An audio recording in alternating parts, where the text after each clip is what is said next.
Fillimisht i shtrëngoi duart me ministrin serb Marko Đurić në Beograd, ndërsa me të kthyer në Kosovë, profesori universitar dhe analisi politik nga Kosova Nezhmetin Spahiu arshyetoi takimin duke krahasuar veten me komandantin Adem Jashari.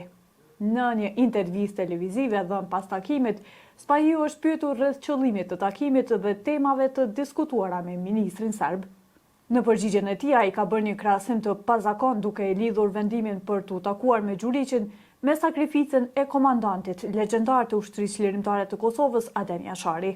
Të pyesësh pse është njësoj sikur ta pyesësh Adem Jasharin pse ti luftove, sakrifikove për Kosovën.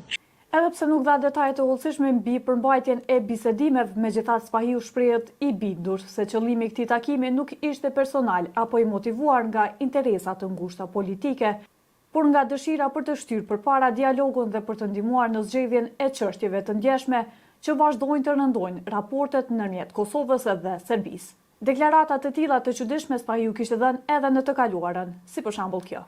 Nën kontrollin është i vendosur rendi dhe ligji, madje mund të them se rendi dhe ligji në veri të Kosovës po funksionon më mirë se sa në jug të Kosovës.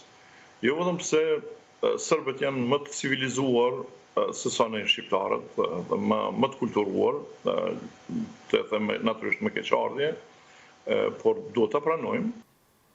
Kur futet në identitetin shqiptar, kosovarët i duken naiv, të trashë dhe budallën. E nëse Shqipëria dhe Kosova bashkohen, njëra nga kombët do të shuhet. Janë disa nga deklaratat e tjera të profesor Spahiut, të cilat kanë trazuar opinionin publik.